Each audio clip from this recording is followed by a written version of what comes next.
আমি এই মুহূর্তে এসেছি বগুড়া জেলার শেরপুর উপজেলার কোনাইঘাট এলাকাতে। এখানে কিন্তু যে ফুলদু নদীর শাখা নদী, এই করতোয়া নদী, সেই করতোয়াতেই কিন্তু এসআর কেমিক্যাল এবং মজুমদার এই নদীতেই কিন্তু তাদের যে বিষাক্ত বর্জ্য রয়েছে সেই বর্জ্য কিন্তু এখানে পাইপ লাইনের মাধ্যমে এখানে এই নদীতে ফেলা হয়।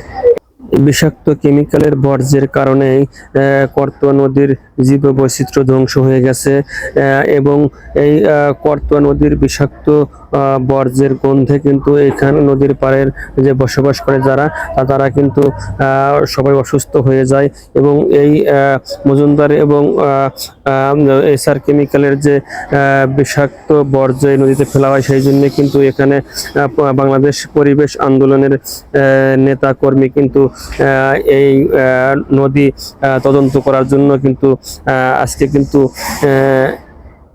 এসেছে। আমি একটু দেখানোর চেষ্টা করছি এবং তারা কিন্তু এই গ্রামের বিভিন্ন মানুষের সাথে এবং তারা কিন্তু এই গ্রামের বিভিন্ন মানুষের সঙ্গে কথা বলছেন এবং তাদের দুঃখ দুর্দশার কথা কিন্তু শুনছেন।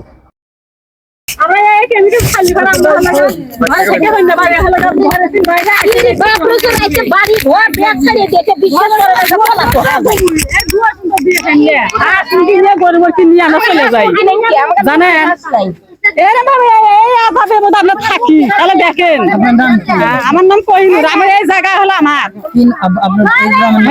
এই গ্রামের নাম হলো কুনিঘাট কাশিয়া বললা সাথে পাশাপাশি ছাড়ে একটি বদ গন্ধ। আমরা মনে করেন যে বাড়ির মধ্যে থাকতে পারি না, আমরা এখন বাড়ি থুয়ে আমরা পলাতো হওয়া যাই। হাঁস মুরগি গরু বাছুর যা আছে তা সুদান, আবার ফেরে কাপড়ে ফোন ধরে, গাছ গাছালি ব্যাগ মরে যায়। আমরা সমস্যা আপনাকে অনুরোধ করে কই এটা যদি তুলে দিবার পারেন তো দেন, আর না পারলে পারে যে মাইকোটাইকে আসবো, আমার জানের ভয় নাই, আমরা পুড়িয়ে দেবো। আমরা এমপি মন্ত্রী আমরা দেখি আর আমার আর জীবন খুলেতেছে না। কেমিক্যাল ছাড়ছে এমপি রে, কারা ছাড়বা? সিরাজ এমপির, এসআর এমপি ওরাই ছাড়ছে, কারা ছাড়বা? তাতে কি করবেন শোনা, অনুরোধ করে কই আপনারা হলে এডো তুলে যদি দিবার পারেন তো তাহলে আসেন। বলছি অনেক বলছি, দেখ নেতাকে তাইছে আইসে আমাকে ভয়ঙ্কর দেখায় আর আমরা পলাই। হ্যাঁ এটা চলতেছে 3-4 বছর হলি, 6-7 বছর। আপনারা যদি পারেন তো অনুরোধ করে কই। আমার নাম মোসাম্মদ আসিয়া খাতুন, আমার স্বামীর নাম মজিদ, আমার কাইসাবালা বাড়ি, এটা কুনিঘাট ধরে। হ্যাঁ হাঁস মুরগি সব মারা যায়, থাকা জানা বাড়ি যাওয়া হয়, কতক্ষণ সব হাসপাতালে ভর্তি হয়, এই ভাবছি এখান থেকে তুলে নিয়ে যাক। আমরা চলে যায় 5-7 বছর, 5-7 বছর হলো এরকম ভাবে আসতেছে। এখন আর মাছ নাই, মাছ সব মরে শেষ। আজকে আন্তর্জাতিক নদীগীত দিবস। নদীগীত দিবস আসলে আমরা সবসময় কেন্দ্রীয়ভাবে ঢাকাতে আমাদের পালন করি, কিন্তু আমরা যখন দেখলাম যে এই ফুলঝোড়, এই সিরাজগঞ্জের এবং রায়গঞ্জের এই নদী নিয়ে আন্দোলন করতে গিয়ে মামলার শিকার হয়, তখন আমরা সিদ্ধান্ত নিয়েছিলাম যে আজকের প্রোগ্রামটা আমরা এই নদী পাড়াই করব, যে এই নদীকে কেন্দ্র করে এই জনগণের আন্দোলন এবং আন্দোলনের ফলে যে মামলা হয়েছে, আসামি হয়েছে এবং গ্রেপ্তার হয়েছিল, সেই পাড়ায় আমরা আজকে এসে উপস্থিত হয়ে গেছি। আমরা অত্যন্ত দুঃখের সঙ্গে লক্ষ্য করে আমরা এখানে আসার পর দেখলাম, এখান থেকে যেখানে আমরা অবস্থান করতেছি সেখান থেকে যে কেমিক্যালের বজ্রটা নালা এখানে করা যায় প্রায় 3 থেকে 4 কিলোমিটার হচ্ছিল দূরে, অর্থাৎ 3 থেকে 4 কিলোমিটার দূরে একটা কারখানার বর্জ্য কিভাবে একটা নদীর মাটির নিচ দিয়ে কিরকম ভাবে এই নদীতে আসে ফেলা, এটা আমাদের হচ্ছিল বোধগম্য নয়। এটা হলো কিভাবে, এটা তো একদিন বা 2 দিনে হয় না, এটা হলো এক দশক ধরে আমাদের যেটা হলো জানা মতে প্রায় 10-15 বছর ধরে এই জায়গাটা এটা হলো পড়তেছে। কারণ আমরা শুনতে পারলাম যে এর আগেও ফলে কাদের ছত্রছায়ায় কারা এই কাজটা করলো, আমার মনে হয় তাদেরকে আগে খুঁজে বের করা উচিত। যে একটা হলো নদীর, একটা হলো কারখানার বজ্র কিভাবে একটা নদীতে পানির নিচ দিয়ে একটা নিয়ে আসার কথা। আমরা এখানে এসে এলাকাবাসীর কাছ থেকে যেটা হলো জানতে পারলাম যে এলাকাবাসী যেরকম ভাবে প্রতিক্রিয়া তাদের কি হচ্ছে, তারা এই ঘরের মধ্যে হলো থাকতে পারে না, এলাকার মধ্যে থাকতে পারে না, পানিতে নামতে পারে না।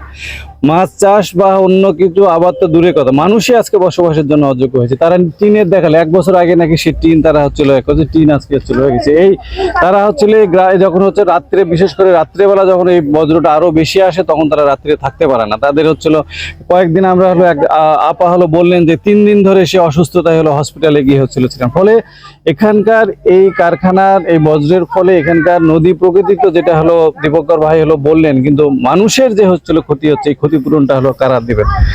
কিন্তু আমরা হচ্ছিল দেখলাম কারা এটা করতেছে, যারা হচ্ছিল আইন প্রণয়ন করবে, হ্যাঁ, যারা হলো আইনের রক্ষক, তারাই আজকে আইনের ভক্ষকে হলো পরিণত হয়ে গেছে। আজকে আমরা হচ্ছে দেখলাম যে তার মানে কত বড় শক্তিশালী হলে তারা হচ্ছিল অর্থ বিত্তশালী হয়ে গেলে এবং ক্ষমতার দাপট থাকলে। আমরা দেখলাম যে কয়েক বছর আগে আওয়ামী লীগ সরকার ছিল, আমরা জানি উনি হচ্ছিল বিএনপির একজন হলো সাংসদ। ওই সরকারের আমলে কিরকম ভাবে এরকম একটা দুঃসাহসী কাজ উনি হচ্ছিল করতে পারলেন, এটা আমাদের হচ্ছিল বোধগম্য নয়। অর্থাৎ যারা ক্ষমতায় থাকে, ক্ষমতার দাপটে থাকে, টাকা পয়সার মালিক, তারা হচ্ছিল যেন তেন প্রকারে হলো প্রশাসনকে কনভিন্স করে, প্রশাসনের ছত্রছায়া প্রশাসনকে নানা ধরনের টুপাইস দিয়ে তারা এই কাজটা করে। এবং আমরা জানি যে কারখানা করেছে তার তো কোনো অনুমতি নেই, পরিবেশ ছাড়পত্র নেই। মেন রাস্তার, হাইওয়ে রাস্তার মধ্যে কিভাবে একটা হচ্ছিল কারখানা, যেখানে হচ্ছিল কোনো অনুমতি নেই, সেই অনুমতিবিহীন একটা হচ্ছিল কারখানা কিরকম ভাবে মেন রাস্তার উপর তৈরি হতে পারে, যেটা আমার বললো যে অর্থাৎ এইসব কারখানার তৈরি করার ক্ষেত্রে অবশ্যই ইটিপি হলো থাকতে হয়। আমরা হলো জানি না সবসময় ইটিপিটা হচ্ছিল চালু করা হয় কিনা। ফলে আমরা চাই যে এলাকাবাসীর দাবির সঙ্গে আমরা একত্রতা প্রকাশ করছি, অবিলম্বে এই কারখানাটাকে সিলগালা করা হোক এবং কারখানা বন্ধ করা হোক, এবং এতদিন ধরে যে জীববৈচিত্র্য, আমাদের মৎস্য, আমাদের কৃষির যে ক্ষতি করেছে তার ক্ষতিপূরণ ওনার কাছ থেকে হচ্ছিল দাবি আদায় করা হোক, সেটাই আমাদের প্রত্যাশা। আমার নাম মোহাম্মদ আলমগীর কবির, সাধারণ সম্পাদক, বাংলাদেশ পরিবেশ আন্দোলন, বাপা।